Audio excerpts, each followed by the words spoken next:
The flickering fluorescent lights buzzed, mimicking the dull ache in Clara's head. Another night, another shift.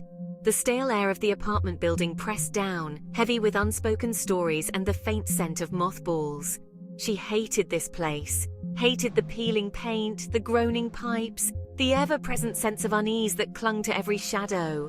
Tenants with their endless complaints and suspicious glances were her least favorite part. Old Mrs. Henderson, who always smelled of lavender and fear, peering out through her peephole. Mr. Jones, his eyes darting, his hands perpetually fidgeting.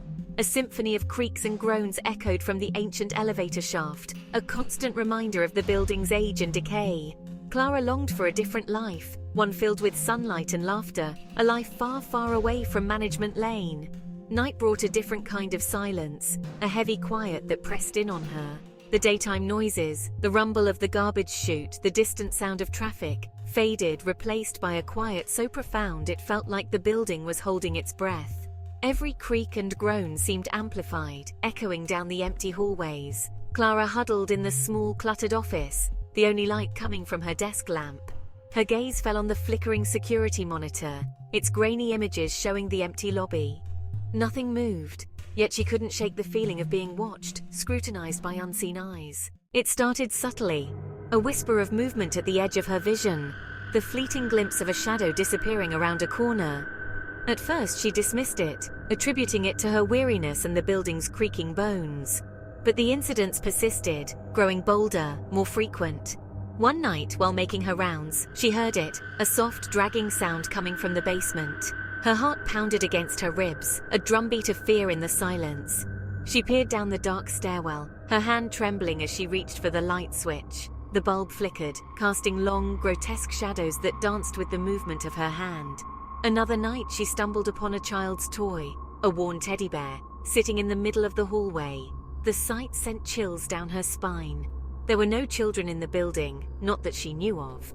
She picked up the bear, its fur strangely cold and damp beneath her touch.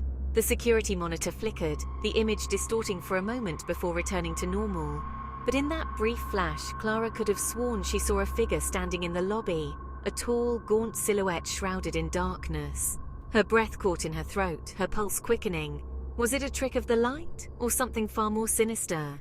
The nightmare started soon after, vivid, terrifying dreams that left her gasping for air, her sheets twisted around her like a shroud.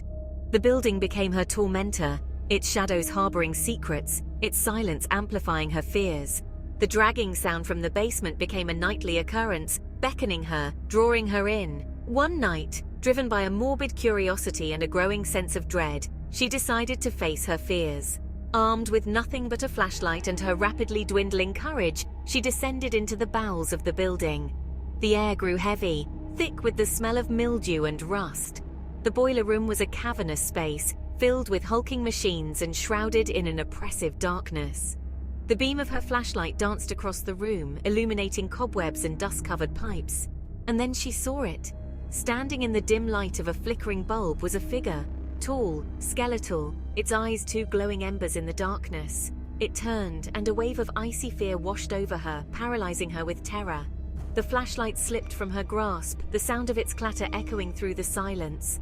It moved towards her, slow and deliberate, its limbs unnaturally long, its fingers tipped with what looked like claws. Clara stumbled backwards, her heart pounding against her ribs like a trapped bird. She tripped over a loose pipe, falling hard on the concrete floor. The creature loomed over her, its face a mask of shadow, its breath cold and fetid. She could feel its eyes boring into her, stripping away her defenses, exposing her raw terror. A low growl emanated from its throat, a sound that seemed to vibrate deep within her bones. "Who are you?" she whispered, her voice trembling, barely audible above the pounding in her ears. The creature made no sound, but its silence was an answer in itself. It was something ancient, something evil. Something that had haunted this building long before she had arrived. Clara knew she had to escape, had to get away from this thing, from this place. But her legs wouldn't move, her body frozen in place by a primal fear that transcended rational thought. The creature reached out, its long bony fingers brushing against her cheek. The touch sent a jolt of ice through her veins. Screaming, Clara scrambled backwards, scrambling away from the creature, away from the darkness. She stumbled to her feet, running blindly through the maze of pipes and machinery. Behind her, she could hear the creature's heavy footsteps, slow and deliberate, like the tolling of a funeral bell.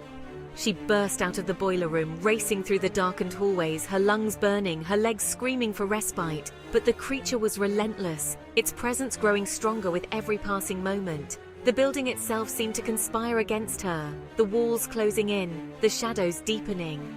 She fumbled for her keys, her fingers trembling so violently she could barely get the key into the lock. Finally, with a groan, the door swung open. Clara stumbled out into the night, gasping for air, her clothes damp with sweat and terror. She didn't look back, didn't dare to see if it was following. The next morning she packed her belongings, her hands still shaking, her mind still replaying the events of the previous night. She left the keys on the counter, a silent resignation. She never returned to Management Lane, but the memory of that night, the chilling touch of the creature, the oppressive fear that permeated every inch of that building, stayed with her, a constant reminder of the darkness that lurks just beyond the edge of sight. Please don't forget to like and subscribe to my channel and check out some of my merch online at Baxter. Printify.me. Thanks for watching. See you soon.